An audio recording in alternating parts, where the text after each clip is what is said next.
All right. Well, good morning, everyone. It is 11:31, so I want us to be cognizant of our time and to give our presenters all the time they need to present to us their topic today, which is electric vehicle ecosystems and recharging land use. I'm Jacob Trimble. I am the Director of Planning here at St. Louis County, but I'm also the President of the St. Louis Metro section, and I'd like to welcome everyone to today's webinar. We will be having CM credits for this. I'm not certain whether they're posted yet, but they will be one way or another. So don't forget to update your CM, excuse me, your CM logbooks with these items. So I'm going to let the speakers introduce their topic and introduce themselves. But first, before I get into that, I just want to give a couple of housekeeping announcements. One is don't forget that March 31st is the section's book club discussion. So we are discussing Arbitrary Lines by Nolan Gray. And so that will be on the morning of March 31st. Our April luncheon is going to be a discussion about land trusts. So make sure that you put that on your calendar. We will have more information and in the weekly e-blasts and signups for that will be coming out soon. And don't forget that in May, we will be having a panelist discussion where author Nolan Gray of Arbitrary Lines will be joining us online to discuss his book and to discuss the ideas in his book. So without any further ado, I'd like to turn it over to our friends at Stantec and let them go ahead and get started. So Eric and Greg, if you'd introduce yourselves and go from there. Great, thank you very much. Good morning, everybody. Appreciate the opportunity to be here. Definitely want to thank the St. Louis chapter for allowing us to talk about an exciting topic, and also want to thank Katie Shackelford on our Stantec team. She helped us coordinate this presentation, and we're excited to really dig in and talk about some of the momentum that's happening around electric vehicles. As you all are probably tracking or maybe hearing about, that momentum is happening through the IIJA, the infrastructure bill that was passed.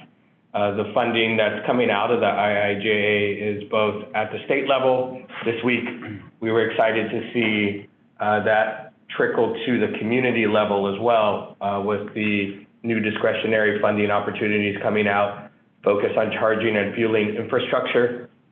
So what Eric and I are hoping to do today is really, talk about these opportunities, talk about also the challenges, and to really try and think about how do we inspire this from a land use perspective, hence the title of recharging land use and thinking about electric vehicles. As I mentioned, my name is Greg Rodriguez. I'm part of our Smarter Mobility team at Stantec. We are focused on mobility and innovation, but also the E and the R stand for equity and resilience, which is a priority area for us. Equity, as you know, is an issue that is very much on the minds of many transportation planners. It's a large focus of this administration and is a big part of the discretionary funds that we'll be talking about a little bit today on the community level. Before coming to Stantec, I was a practicing attorney. I did a lot of work with local governments, including cities, transit agencies, and MPOs. I lead our policy and regulatory work on the smarter side, and am really thinking about, what is the opportunity through electric vehicles to rethink structures related to zoning, to try and think about how do we have more coordinated opportunities around planning when we're thinking about mobility innovation. And then a big part of my work is really thinking about some of the existing governance structures and how to break down silos within government to make sure that we're thinking about the new synergies we're seeing. And I think we'll talk about it, but the connection point that we're seeing is the new synergy around energy and transportation. So USDOT has set up a joint office focused on energy and mobility. USDOT and DOE are partnering through that office. I would argue that maybe they missed out on having HUD be a part of that when you think about the housing element and the potential public versus private right-of-way placement of chargers. But yeah, I think this is a ripe topic, again, with the release of this discretionary grants today.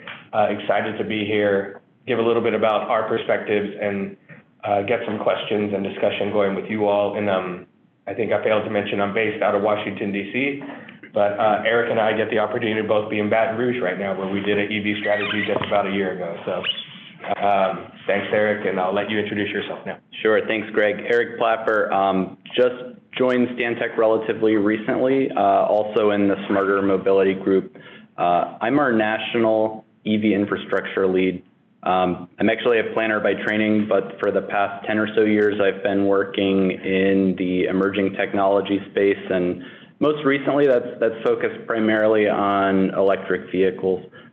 So I worked on several of the state NEVI plans, and I've also supported a number of city, regional, as well as electrification efforts for a couple of transit agencies. So a lot of the federal funding and programs that are out there, I know fairly well, and I'll talk a little bit more about them and be happy to take questions on them later on. Great, thanks, Eric. So a quick walkthrough of our agenda today. Knowing that the issue of EVs, it can be a little bit nuanced. We're going to do a little quick EV 101 session hosted by Eric. I'll talk about legislative and policy trends that we're seeing nationally. We'll get into the infrastructure and land use implications, talking about a couple projects we're working on, and then try and give some best practices around, how can your city get involved and what should we think about from the planning perspective, and then get in some Q&A from you all. So with that, I'll turn it over to Eric to give us our EV 101. Great, thank you, Greg. So I wanted to begin just with some basic definitions. I realize, this group, probably people are at varying levels, but just to establish what we're talking about here, moving from left to right. So hybrid vehicles have been around for 20 plus years. The Toyota Prius is probably the most well-known one. They have a gas tank. That's the only source of fueling them, but they also have a battery on board. It's usually pretty low capacity, and it's charged when the vehicle brakes. So when the vehicle brakes, instead of using brake pads, it transfers that into energy and stores it in a battery, which is then used during acceleration. So it's always operating as primarily an internal combustion engine with a little bit of battery assist during acceleration. More recently to come along are plug-in hybrid vehicles. An example of this being the Chevy Volt, which has been around for about 10 years now. They have a gas tank, they have a larger battery, and that is charged both through the same braking process, but also the ability to plug it into an outlet.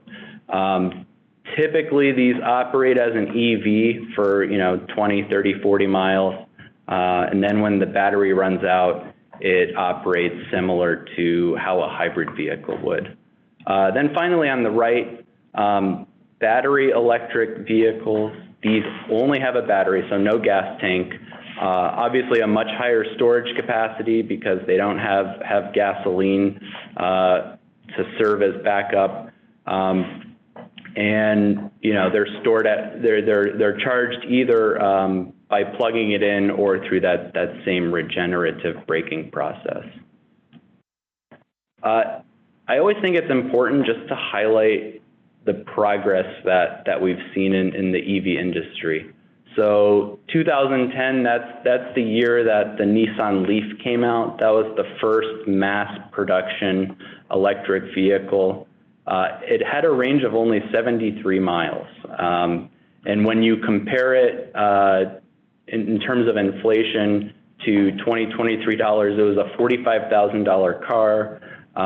It was relatively slow by modern standards, weighed around 3,400 pounds, which is, about what a typical mid-sized car might weigh. Fast forward 13 years later, the Chevy Bolt, for a lower price, now has 259 miles of range. They're pretty zippy. If you've ever driven an EV, you probably know this. And all that range came at the expense of only 200 pounds of added weight. So we've really come a long way in the past 10 years. And, you know, it's possible that some people's perceptions of EVs might be a little bit outdated. Where do we think adoption is growing? I've seen numbers all over the place, and, you know, I guess my advice would be to take them with a grain of salt, but what's important is recognizing where on this adoption curve your community is right now. Because once adoption starts to hit a certain slope, it looks similar as it does to countries and states that might be further along. It's just some geographies might be 10 years behind. And so the typical inflection point that we talk about is when adoption hits around 5%, that is when it starts to take off. One thing I want to just differentiate, though, you know, there's a lot of talk about adoption rates, sales rates, what that means each year. That doesn't necessarily reflect what the overall fleet penetration is, just because a vehicle typically lasts 12, 15 years. So there's a fair amount of time associated with turnover. So even the places that reach 100% adoption, and this example on the right is one such place where it's mandated in Canada. As you can see, even by 2050, there will still be some gasoline vehicles in the fleet. So there's always going to be a catch-up period, and that's important to consider as you're sizing and scoping the amount of infrastructure that you need. Let's talk about the charging infrastructure itself. So level one is essentially you plugging it into a standard outlet. So there's no infrastructure required. It charges the vehicle very slowly. So the recharge time for a typical battery electric vehicle would be 20 or more hours. Really the only use case here is home charging or somewhere you can leave it overnight. And the infrastructure cost is free because, like I said, it's a standard outlet. Level 2 charging is essentially a dryer outlet. So it's a dryer outlet and a wall charger and a dedicated circuit. So it's not a free proposition, but for an at-home installation, the typical cost would be about $1,000. Adds, you know, it can basically add back to full capacity over 5 to 6 hours. So it's really ideal for overnight charging or for destination charging, charging during the workday. And then finally, direct current fast charging. This is the chargers that are capable of recharging, you know, almost at the speed of refueling at a gas station. The infrastructure is significant for these. I'll go into it a little bit more, but you know, the cost estimate for four bays of DC fast chargers is around $1 million. And that's because they require so much more infrastructure than a level 2. I'm not going to go item by item through this, but you'll see there's a lot of site infrastructure that's required. And then you see that 2 substation, that text in the top left, that requires a lot of utility investment if there isn't already a substation nearby. And so there's a lot of investment required for these, both in terms of what the site owner would put in as well as what the utility would put in. And USDOT recognizes this expense. You may have heard about the NEVI program, stands for National Electric Vehicle Infrastructure. This is primarily a formula program, so $5 billion over the next 5 years. The goal is to put a DC fast charger at least every 50 miles. It'll be more frequent on heavily traveled interstates. It might be closer to 50 miles on rural interstates. You'll see here Missouri has about 100 million in funding from this program. Your neighbor Illinois has around 150 million. Every state had to write a plan in order to get the formula funding. Those have all been approved, and the funding is starting to roll out, and states are currently working through what their strategy will be for implementation. There's also some discretionary funding associated with this. So there's a $2.5 billion pot of money aimed at corridor charging and community charging. The first round just came out this week of $700 million, so that is out on the streets. There are also several programs aimed at vehicles, primarily transit and school buses. I will just note here that the entirety of money that USDOT is spending through formula funding on charging infrastructure will be spent each on these three programs. There's a significant amount of money available for transit and school buses. Unlike a lot of typical infrastructure, there's really a significant number of players in this ecosystem. There's several different business models that charging companies follow, but generally this slide shows you who all those participants are. In some cases, a couple of them might be the same company, but in other cases, you could be essentially dealing with 5 or 6 different implementation partners in order to make this happen. And I do just want to call a special attention to utilities. I cannot emphasize this enough. Utility engagement is especially important. There's a few different models for the role that utilities play. They will always own the distribution infrastructure that you see on the top left. They will sometimes own or at least provide the premises wiring. They call that the make-ready model. And then in some cases, utilities may even own the charging infrastructure itself, which is what you see at the bottom, that full ownership model. So just to summarize before I hand it over to Greg, and there's a good amount of literature on this, but the primary benefits of electric vehicle are the emissions. It doesn't matter what your power source is. If you're powering an F-150 Lightning using purely coal, it still has lower emissions than its gasoline counterpart. And the primary reason for that is that electric vehicles are just so much more efficient at turning the power directly into energy. So a typical gasoline engine might only have efficiency of 30 or 40% at transferring the gasoline energy to the wheels, whereas an electric motor is operating at 80% efficiency. So gasoline engines they'll never be able to overcome that aspect of the efficiency. Operating costs per mile, I've done a number of analyses for fleet operators, and once you monetize it out over 7, 8, 10 years, the EV equivalent is almost always cheaper to operate on a per mile basis. This last one is a little subjective, but if you haven't driven an EV, I would encourage you to. They have instant torque. They're very quiet. It's just a pleasant experience overall. But obviously there are some challenges associated. There is a higher upfront cost to purchase an EV.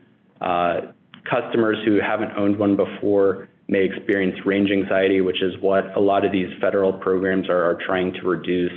The charging time, while it's come down a lot, is still not quite as quick as a gas station. The battery performance does degrade in cold weather. So, Canada might be a little bit behind us. And then, access to charging at home. If you don't have dedicated off-street parking, it's going to be a lot harder for you to participate in this ecosystem. These last two, they're challenges, but I also see them as opportunities. Workforce training, mechanics, they're going to have to relearn how to service EVs. There will be a lot of workforce associated with the infrastructure as well. And then finally, what do you do with the batteries at the end? The Department of Energy is putting a lot of research into this right now. So I am confident that we will have a solution to some of these problems soon. I'll turn it over to Greg for a little bit. Thanks, Eric.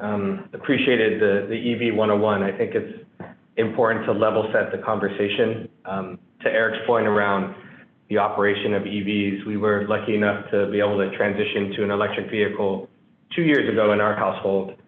We got the Volkswagen ID4, and I think, having an electric vehicle has really helped my work in this space. I do think, and the purpose of this slide is to really think about the new ecosystem that EVs create. It's not just thinking about the charging and the EV infrastructure. It is thinking about how EVs fit into the entire transportation system. Then I would argue also thinking about how it will change user behavior. So again, owning an electric vehicle, I know I was able to overcome the range anxiety and convince my wife that we didn't have to worry about it. We're lucky to live in DC, where again, you're able to regenerate a lot when you're braking because you're navigating city streets, not necessarily highways or long-term driving where that puts a lot more pressure on the charge itself and causes the battery power to decline. But it's also thinking about the multitasking element. So I think it's really great that Eric put through the different charging structures. You hear a lot more right now because of the NEVI program talking about DC fast chargers. These are the 150 kilowatts, allow you to charge your vehicle, like Eric said, within 20 minutes. But that gets you, almost a full charge. I think it's important, again, being an EV owner, to caveat that's normally getting you to 80%. That 80% to 100%, it takes more time to charge. And that's because of physics. Those of you that have iPhones, you'll see that often your phone will say, I got you to 80, 85%. I plan to slow down the charging process or charge a little bit more later for efficiency. And that's just because of the physics of batteries and also trying to preserve the lifetime of batteries as well. So there's a whole new transition there. But again, to the multitasking part of it, we will charge wherever we can, whenever we get the chance. If you're going to go shopping for 20 minutes, plug it into the level 2 charger that's often located at that store, and 20 minutes of charge will get you 5 to 10 miles, which is probably all I need to get home. So again, it's having users understand that you don't always need a full tank, quote unquote, and instead just trying to think about the opportunity for trips and then that multitasking part of the charging conversation. And all of that, kind of lends to thinking about public outreach and education. I think that's going to be a large part of your all's jobs as you're thinking about how do you integrate EVs into your planning within your communities, and then then thinking about the siting of EV charging, which we'll talk about in a little bit with what Eric's doing on a couple projects. And again, the point of this slide is to think through the new synergies. So again, it's not just the EV charging, it's the planning and policy piece is thinking about, okay, how are EVs going to change potential zoning when you think about curb management? Are you going to want them in the public right of way, or are you going to want to focus more on opportunities to include them in private right of way when you're thinking about, where are people going to be the majority of the day? If you're commuting to work, working with employers to make sure that they have charging at work so people can charge, or are you going to have incentive programs for people to install EV chargers at home? But then what about all the people that may not have a driveway or a garage? How do you make sure you're thinking about those community charging elements? And then the most complicated part of all this, I think, when you're thinking about the equity considerations, are multi-unit dwellings. So, that's all part of the planning process. I would argue, just where we are technology-wise, and hopefully Eric agrees, installing the EV chargers is easy right now because the technology's there and there are suppliers. There are some Buy America considerations with federal funding that, we can talk about a little bit more. And then the lead time for being able to get some of the chargers is something to be thinking about. as part of your planning process. And that gets to, a lot of communities are looking to transition their fleets. If you want to do that, I would encourage you to think about that right now, or if you have any of your city leaders wanting to do that, because there is a little bit of a lead time to be able to purchase the vehicles as demand is spiking a little bit right now. And then I think the most interesting part, as Eric started to get into, is the life cycle part of it. Yes, it's thinking about the recycling of batteries and how to dispose of them safely, but also the economic development opportunities. You're going to start reading, or already are reading, a lot around the U.S. investment in battery production here in the U.S. All the car companies are teaming to really look for the siting of these new facilities.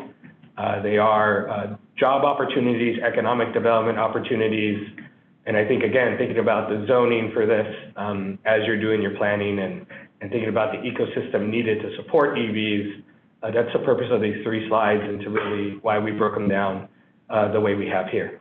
Next slide.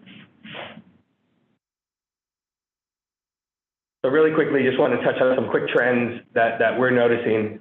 A number of states are passing legislation implementing targets around renewable energy, clean energy goals.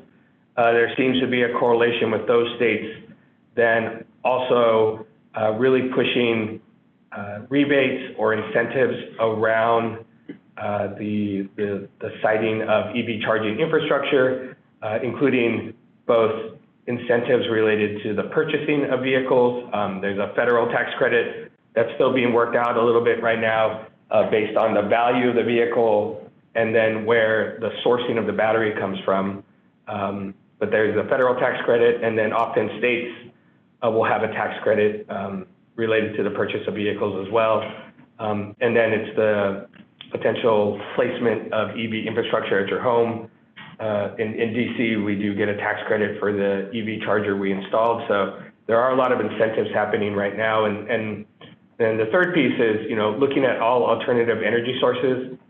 We are talking about electric vehicles today, but even the new discretionary NOFO that came out this week, it talks about EVs, but it's also thinking about hydrogen and also alternative energy sources. So I just want to make sure that, we are talking about focus on electric vehicles today, but it is a larger conversation around alternative fueling sources. And again, thinking about how to right size these alternative fuels for the type of vehicle. Light duty vehicles, EVs seem to make sense. There's still a question around medium to heavy duty and, what are those going to look like for both buses and even freight.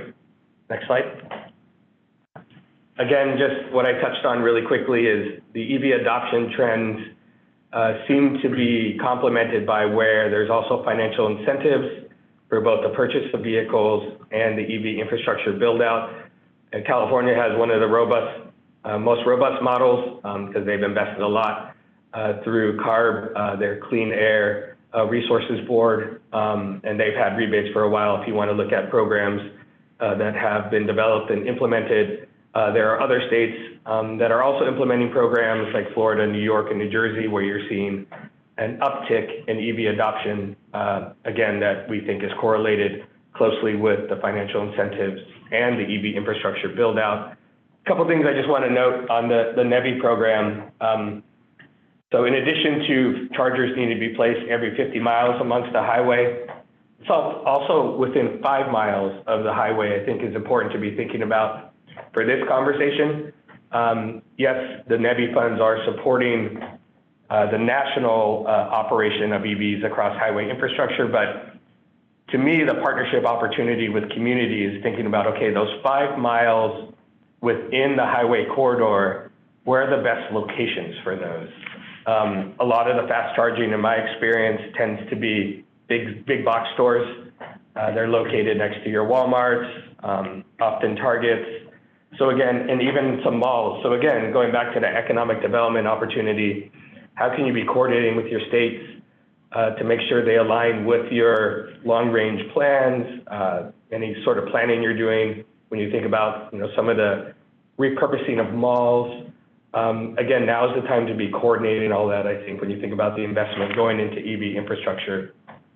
And then thinking that how about that can complement going from the highway to potential into downtown areas as well. When you think about, a lot of communities on this call are also going to be tourist destinations, places to stop, people coming for sporting events. Again, how do you think about that infrastructure to move from the highway to then potentially level 2 charging if you're going to be at a, Cardinals game for 4 hours? That's a great chance to get half a charge on a level 2 charger, as Eric noted. And then we're looking forward to, talk a little bit more about the charging and fueling infrastructure, discretionary grant opportunities at the local level. I think one thing to point out there really quickly, which will dovetail into Eric's best practices, but the purpose of the NEVI program and the new discretionary programs is to install chargers in public right-of-way to make sure they're publicly accessible. So that's something to really think in mind when you're thinking about the planning for this, and some of the new partnership opportunities as well, as we think about the term publicly accessible and what that means. Next slide. And just, this is all, this conversation is really inspired by us trying to think about, again, how to use this as an opportunity to rethink land use. Pre-pandemic, we were doing a lot of work around shared mobility. Post-pandemic, that has dropped off a little bit, but there seems to be a rekindling around, opportunities for whether they're mobility hubs connected to transit, or the concept that we put in this slide is a community charging hub. To think about the lead time needed to charge vehicles, there's a chance to have like a zip car where you swap out cars based on your need, and you bring one that's not charged to be able to jump in one that is charged through a car sharing program, or to be able to complement it with microtransit through scooters or bike share. Could also be through microtransit through an on-demand system connected to transit. And even, whether you believe in it or not, the conversation around electric vertical takeoff and landing and advanced air mobility, we see it as an opportunity for connection points between rural and suburban potentially. And again, it's these new opportunities to connect intermodal transit and then thinking about land use through the conversations related to the siting of EV infrastructure. Eric? Great, yeah, so one thing I wanted to talk about, so charging and land use have an interesting relationship because the land use, it both impacts the demand, but also the suitability. So, it's not unlike any other transportation asset where it's very directly tied to land use.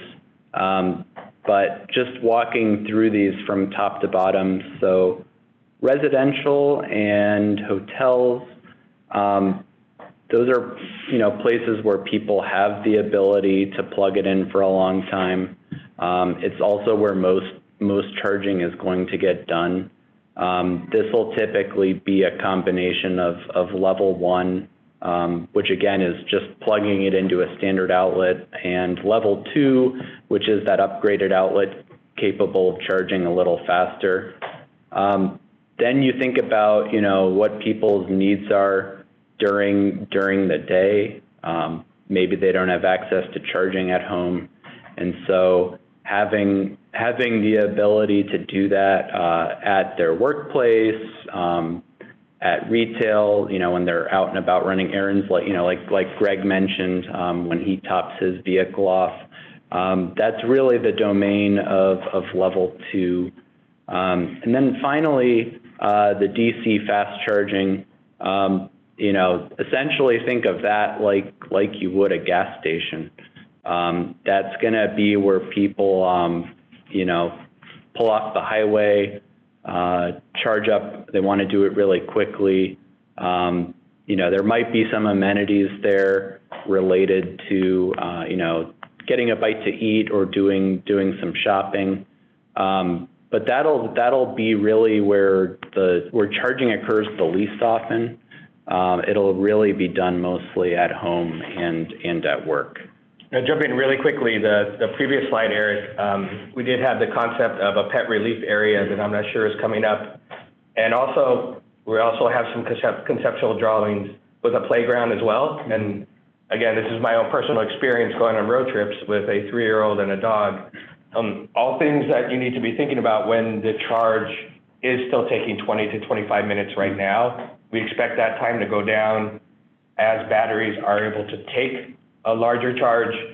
You know, the Electrify America stations that we use, for example, are 150 kilowatts, but they can go up to 350 kilowatts. So once the technology can hopefully take that larger charge, then that time should be more comparable to filling up at the pump, as Eric said. So just a quick disclaimer to kind of think about those amenities, not just from getting a coffee standpoint, but also an entertainment standpoint. Entertainment, and also, I mean, for sites hosting these, it's also a secondary revenue opportunity. So there's some benefit to a site host having multiple revenue generating options and, you know, ways of attracting people to their site.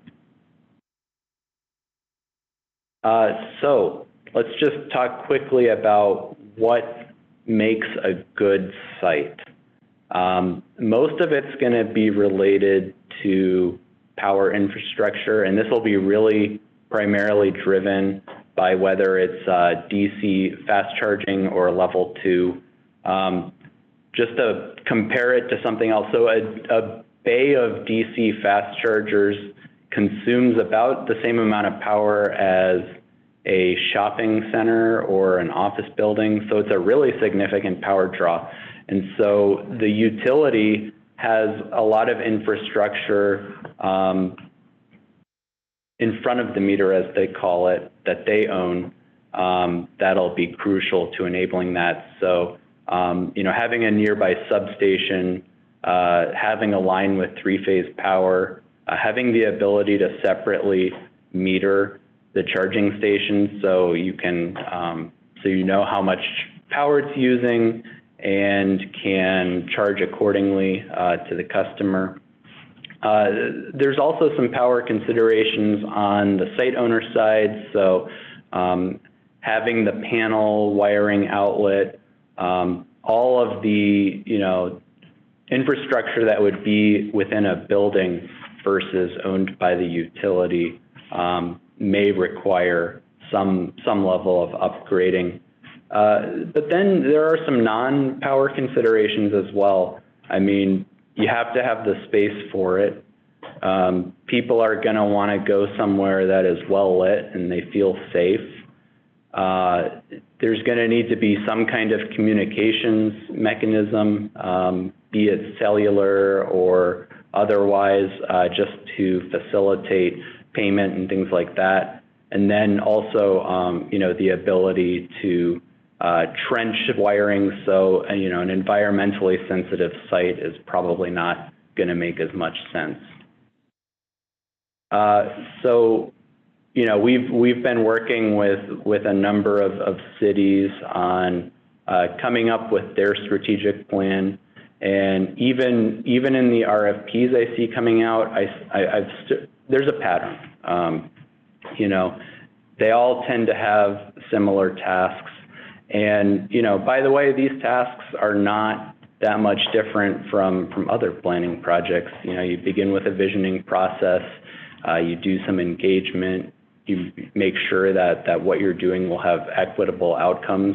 And then you start to layer on all of the different data sets and figure out where you need it and where you can put it. And so, you know, the variables here may be a little bit different than what you're used to, but these are all familiar elements to anyone who's a city planner.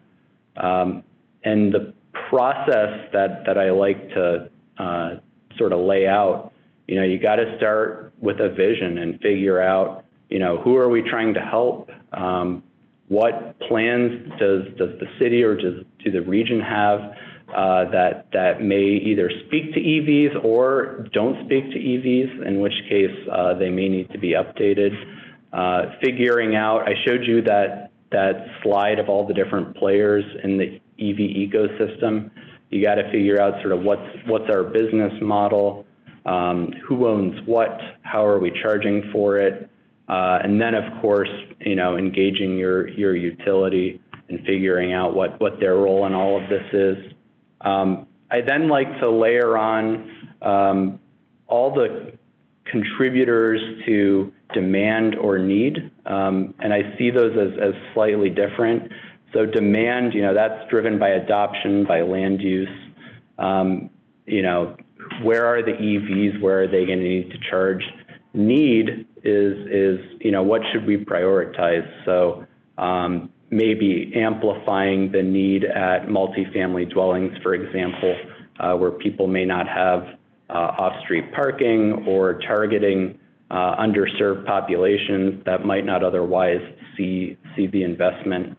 Then I like to look at all the suitability factors. So where's the utility infrastructure? Do I have the space, the lighting? So all those other requirements I had on a couple slides ago.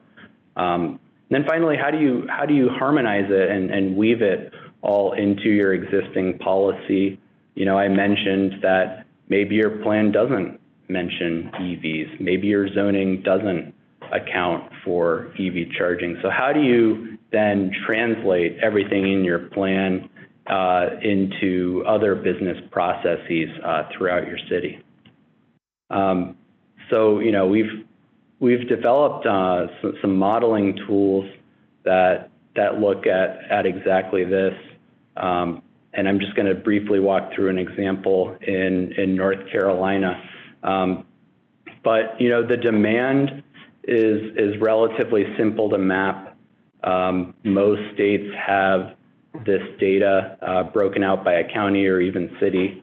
But what we like to do is then, amplify that demand by demographic data and figure out sort of on a census block level what we think the current and future demand will look like. And then you start to layer in all those suitability factors. So what does this look like? So, we essentially start by figuring out what the current demand is and what we think it'll be in the future, based on where a community is along that adoption curve. And then we, start to raise and lower where we think the demand is going to be in individual places based on some of that demographic and census data. So when we applied the demand side on a statewide level, this is what we saw in North Carolina. And, the data is only as good as what goes in. So if you have data that's broken out on a very large area, you're going to get large blocks like you see this. But if you're doing it more at a city level, you get more refined information. Let's now talk about suitability. So, suitability is essentially where can I put this cost effectively and where it's likely to be used. And so you see all the different factors that play into that: land use, traffic, where the utility infrastructure is. We have the ability to weight things differently. So, for example, if you wanted to prioritize certain land uses, that could be weighted more highly.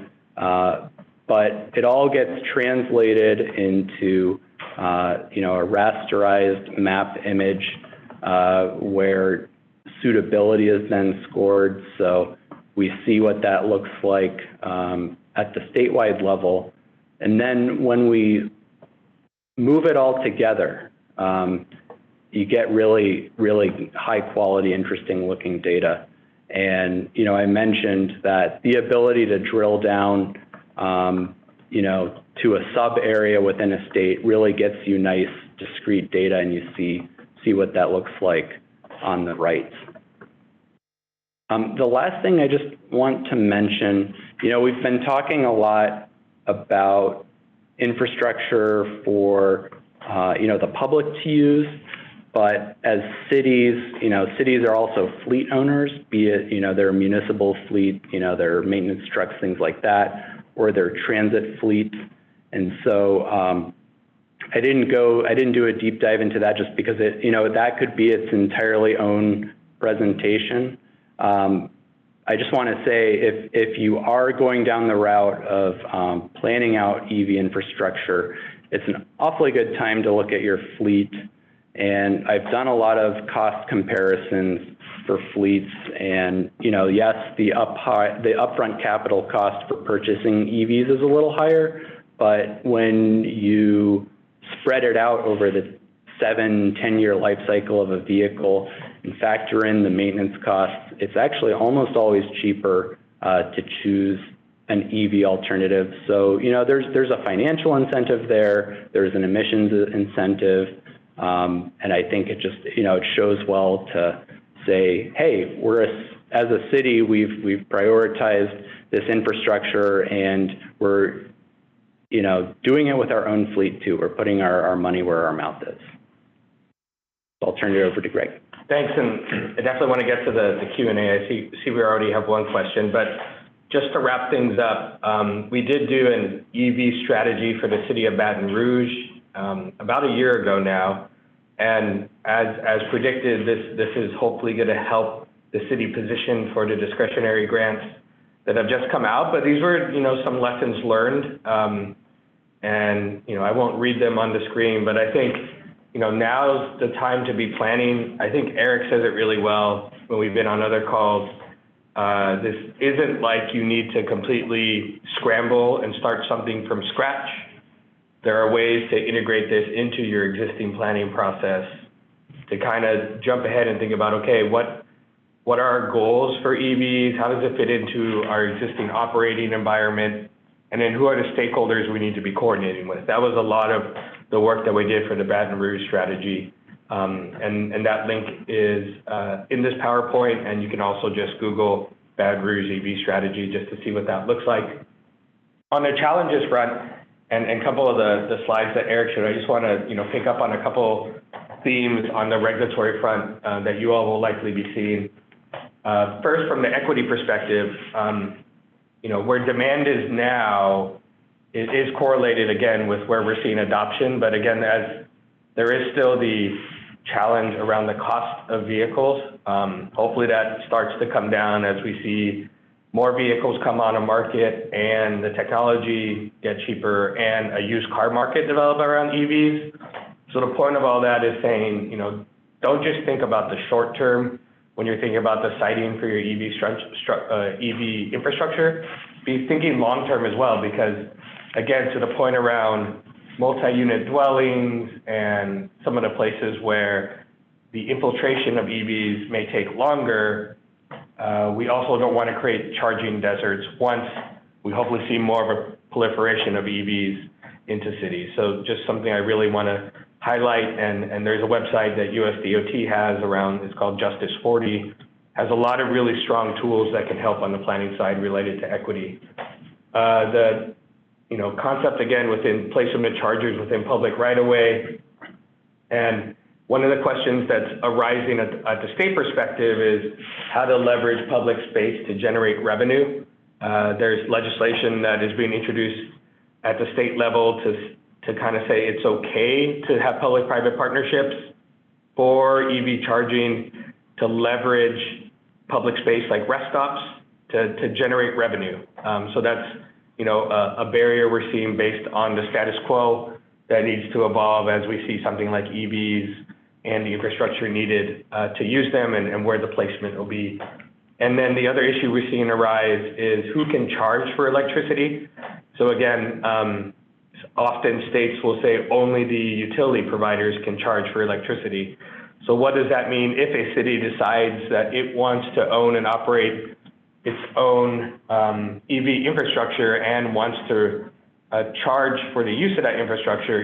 Is it precluded from doing that, or even entering into a partnership with a charge point and EVgo and Electrify America? Would it be precluded from doing that from existing regulations? So there are some nuances to be mindful of as you're building out your ecosystem, doing your planning related to zoning, but also thinking about some of the regulatory elements of this.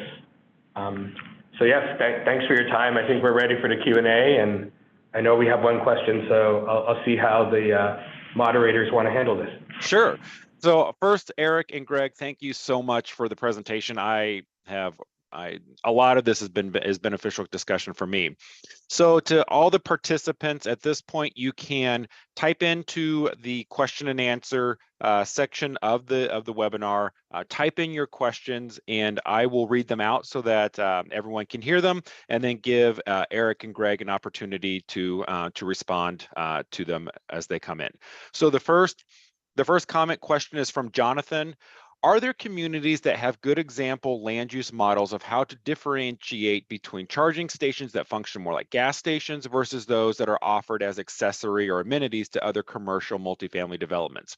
Many communities view gas stations as a necessary evil and have very restrictive processes and regulations for these types of land uses. So what are you seeing for what Jonathan's saying about, this transition to gas stations? And I'd even build on that. My own experience with gas stations is a lot of the gas station companies have almost no interest, at least the ones I've been working with, almost have no interest in putting this kind of stuff in at their sites.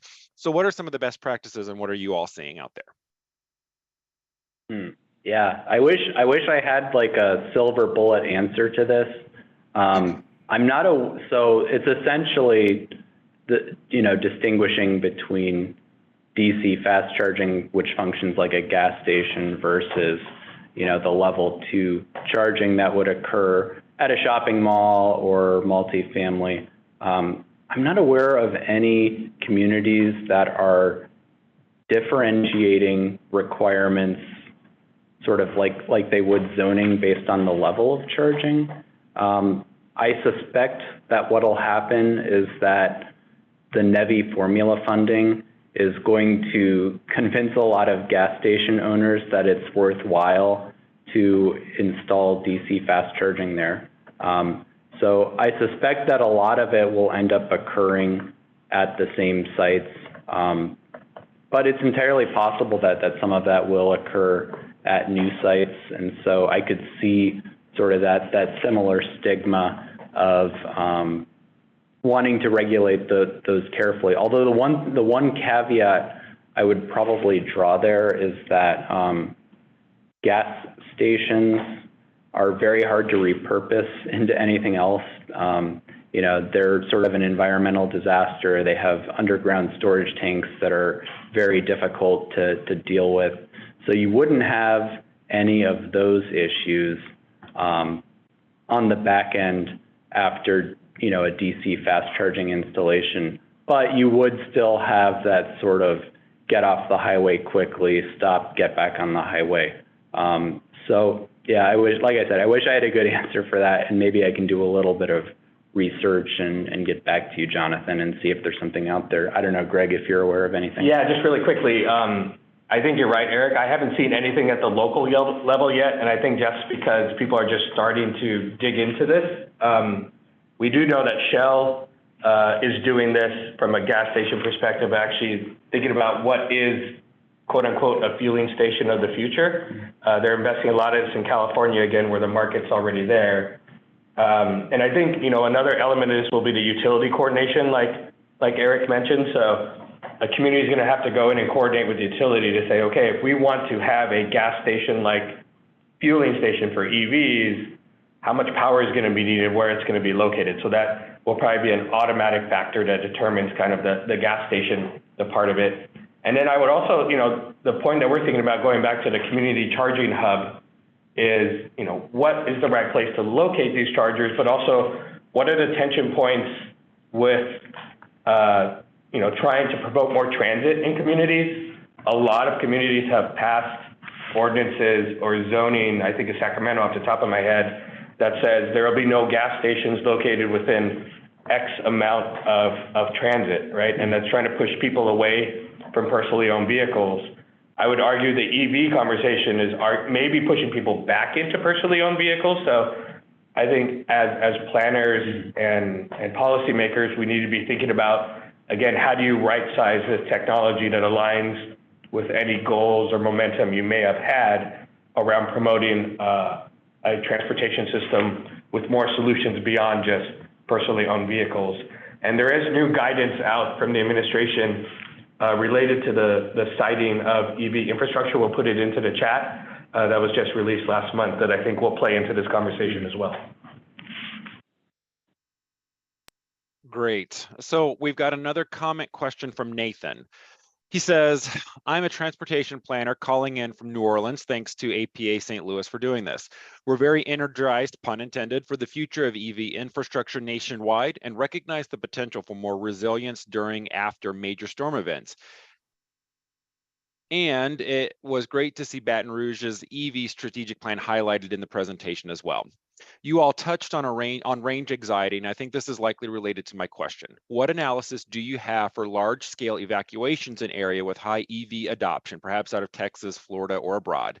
Did this come up during your Baton Rouge planning process? In New Orleans, we are still experiencing anxiety regarding EVs and large-scale evacuations for hurricanes, tropical storms, sitting on the heat on interstates for hours, minimal access to charging stations in rural areas, etc. Yeah, so I think this is one of the big policy problems that we're going to have to overcome with EV adoption. I worked a little bit on Florida's EV statewide plan, and we heard about evacuation again and again. I do know, so the Louisiana process, the way they're administering their NEVI funds, they have a very transparent scoring process where you essentially will receive bonus points if your site has either on-site energy production, storage, or redundant utility connectivity.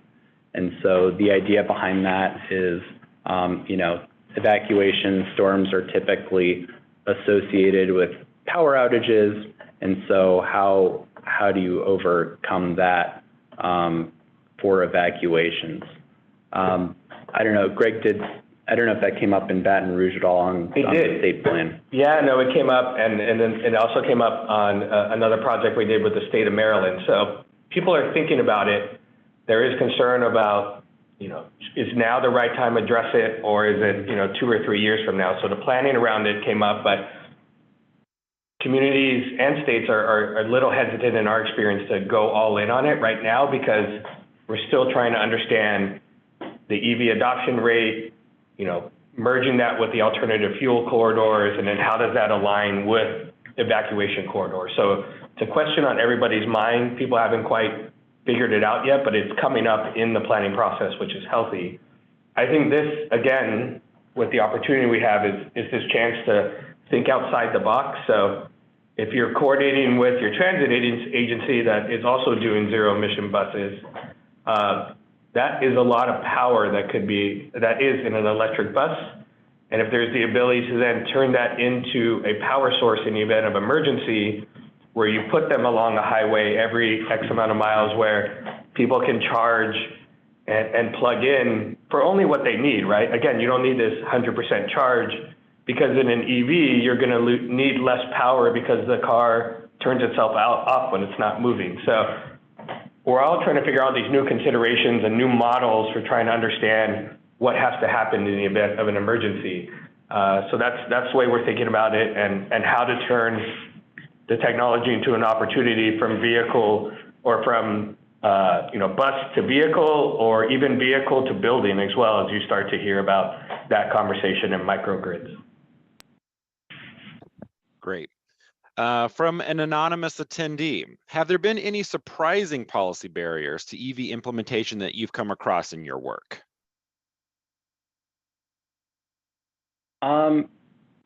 Maybe it shouldn't have been all that surprising, but to me, the interactions with public utility commissions on the definition of what exactly a utility is, and a lot of states essentially say that only an electric utility can sell electricity to people.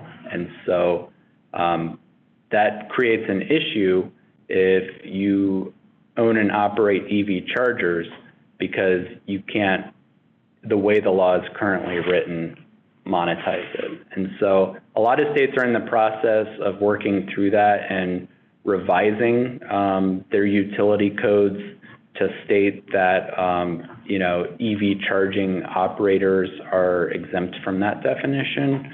But I'm a transportation person, and I'm just sort of learning the utility world, and I would say that was probably the big surprise for me. I think mine has been, especially amongst friends that I would consider to be embraceful of technology. For whatever reason, people do really like combustion engines, and this idea of like a Ford Mustang 5.0 that has that engine sound, and it's connected to range anxiety as well. And when I've explained to friends how fast an electric vehicle is because it's instantaneous torque, that's still like, I'll never be as fast as X car. And I'm like, no, it's arguably faster. So I've just been surprised that for whatever reason, EVs haven't transitioned to something that's, adoptable by a gearhead, I guess, if that makes sense. Although, for anybody that watched the Super Bowl this year or watched the Oscars, the amount of EV commercials in there was pretty amazing. And to me, it's very interesting that it's not talking about the potential environmental benefits. To me, and this is my opinion, it was more focused on a lifestyle image thing, which with the Oscars, it arguably makes sense.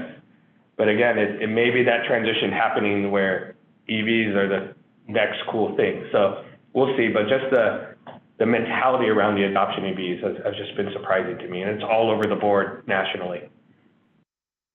So everyone, we've got one last question on here. So while I read this off and while they're discussing this next question, send in anything else that you all want to chat about. But from Mara, we have, my city's city hall is installing charging stations in our parking lot. We're going to start having EV vehicles for our building inspectors. For range issues, do you see people giving options for private charging locations to be open to partnerships for city vehicles?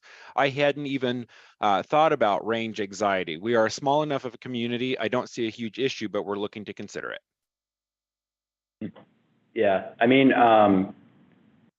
so private charging locations, I guess that could mean a couple of different things. It could mean, charging at home, like personal use. I think, Mara, what you probably mean is, like a charging station at a shopping mall or some privately owned site.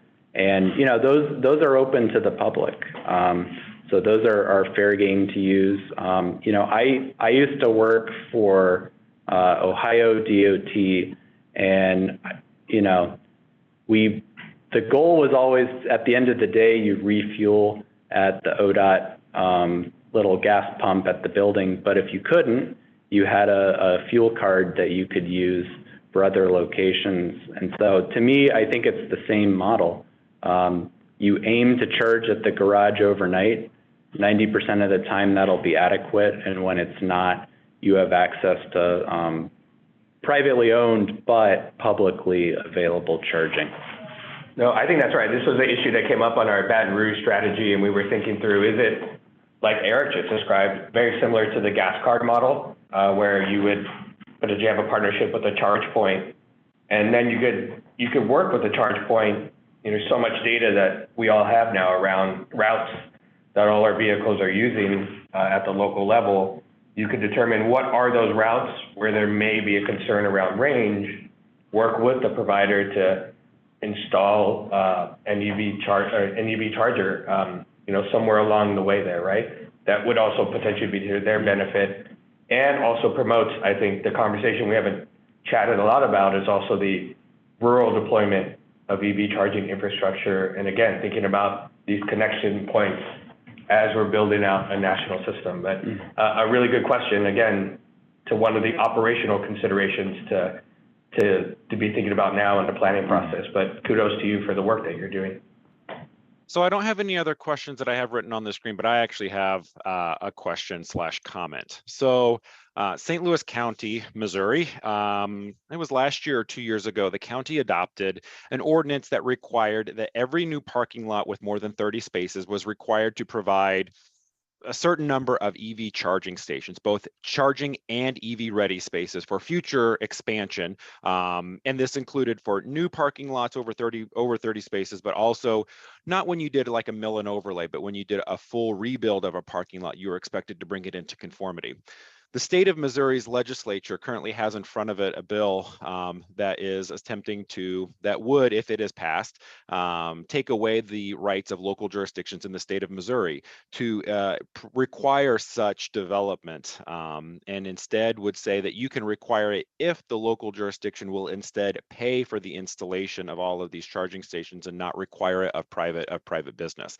Can you all talk to the sort of temperature and sort of the political landscape that folks like us here in the state of states like Missouri are experiencing around some of these issues, and if you have any sorts of ideas about ways that planners could advocate for, or how should we react to some of these things? Yeah, I mean, to me, the counterpoint when I hear things like that is that cities are reacting to the free market. More consumers are buying EVs. That's a personal choice. And we're just trying to provide them with the same infrastructure that people with gasoline powered cars have. I think that future-proofing strategy you mentioned of making the parking lot EV ready, that costs so little. I mean, you're essentially putting in some conduit, leaving some extra space, maybe putting some extra space on your circuit panel. In the scheme of redoing a parking lot, the additive cost to do those things is quite low. And so I guess, my approach would be to, if that law were to pass, present it to property owners as, well, this is a really cost-effective way to avoid an expensive retrofit in the future. So, for a very small additive cost for rebuilding this parking structure, you can make it EV ready, because regardless of what state lawmakers do, adoption is going to be what it is. And, we can't control adoption. We can encourage it to make it go up, but there's no way of tamping it down. And so, it makes, to me, it makes good business sense to be ready for that and not have to make a huge investment down the line to repurpose something you built 5 or 10 years ago. Yeah, I mean, I would add to that. I think Eric's right. It's a future readiness conversation, and going back to those, 3 circles, it's more than just the adoption of electric vehicles and whether or not you agree that there should be investment in renewable energy sources or not. To Eric's point, it's happening. It's going to keep happening. You show the trends with vehicle manufacturers, again, not just the commercials, but they're creating EVs, they're investing in EVs. A lot of companies have said all our vehicles will be EVs by 2030, 2045. So it's going to continue to happen. So not just from a, saving money down the road perspective around expensive retrofits, but the economic development opportunity is ripe right now. So hopefully that language resonates with both developers and employers as you start to think about demographics or constituents. They're going to expect charging infrastructure. If you don't have it, that could impact your ability to attract new residents and a workforce that's going to be needed for the future as well. So I think tying it into more of the economic development opportunities seems to be a strong angle that works in certain states as well. Great. So while you all were chatting, we got another question in from Anna. She has a question about the NEVI formula grants. I noticed in the presentation that Missouri received 99 million and Illinois will receive 149 million. Is there more information about this available online? The amounts I see may be smaller, and she puts a link to the fhwa.dot.gov site. Yeah, those are definitely the total amounts over 5 years. Is it possible that those are maybe just the first year of formula funding? All the NEVI plans are in one place, and I can find that link and send it out. But there's also a page that has what the total 5-year investment in each state is for the formula funding, and I can find that too. Yeah, and just to clarify a little bit, I think Eric talked about through the program. I think it's a good question. So the NEVI formula grants to the states are programmatic, so they're based on formulas that have already been approved and worked out, and they are over 5 years. So that is all available online in addition to every state's implementation plan, as Eric said. And then you have this other layer, which is the discretionary funding that we're seeing, you know, for states, local governments as well to be able to apply to as well. So it is complicated. It takes some, you know, diving in, but the nice thing is that guidance is being rolled out pretty regularly right now. We joke, you know, internally that I've never seen a program, you know, come out of DOT or the federal government that was still creating the guidance as the money came out. But I think it shows, again, even to the earlier question that you asked, that there is a significant investment being made in the rollout and adoption of EVs. So they're not going away, and I already expect, you know, challenges and questions around waste.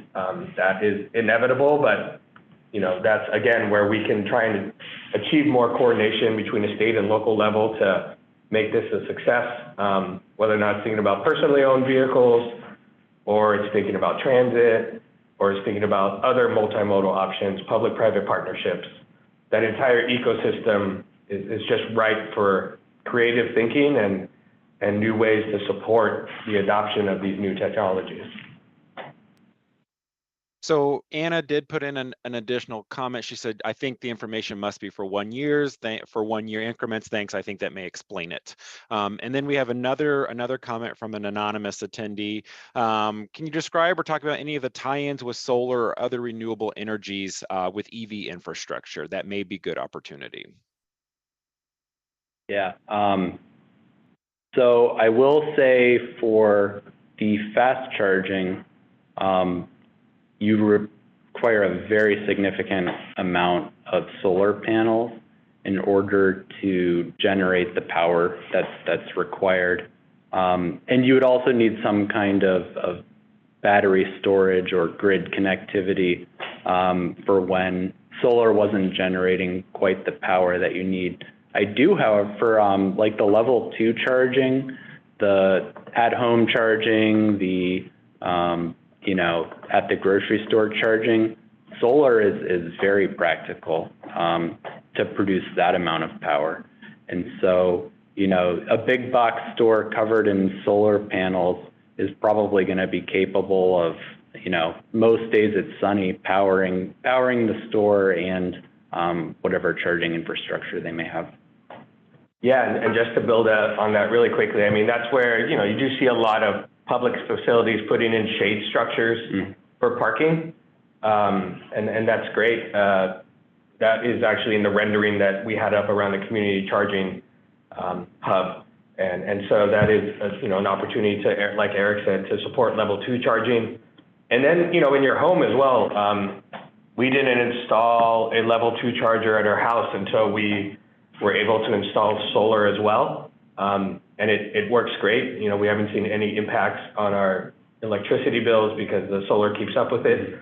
But to Eric's point, and to think about a regulatory, I think, conversation coming in the next 2 to 3 years, is that conversation around microgrids and a user's ability to be able to store energy as battery storage becomes cheaper, and potentially the opportunity to sell it back into the grid. Again, this is going to be a complicated utility regulatory question, but probably something that's going to be needed because the adoption of EVs is going to drive up demand on energy on the grid. So again, I keep using that word ecosystem, but I think this is an ecosystem opportunity. And even places like Atlanta, just to note it, if you hadn't looked at best practices, but they adopted a building code a few years ago related to any new residences need to be hooked up with a conduit to be able to put in an EV charger, in a garage. So similar to dryers, I think we're starting to see EV charging conduit be a part of, building codes for new homes as well. Well, I think that about covers all the comments and chats that we've received in our chat. So again, I'd like to thank the two of you for taking this time to discuss this very timely topic with us, and to give us your expertise. And so to everyone on the call, again, there will be CM credits available for this, so check your logs. But with that, again, Eric and Greg, thank you so much. And everyone, we will see you in April when we talk about land banks. Thanks, everyone. Bye. Appreciate it. Thank you for attending. All right, bye, everyone.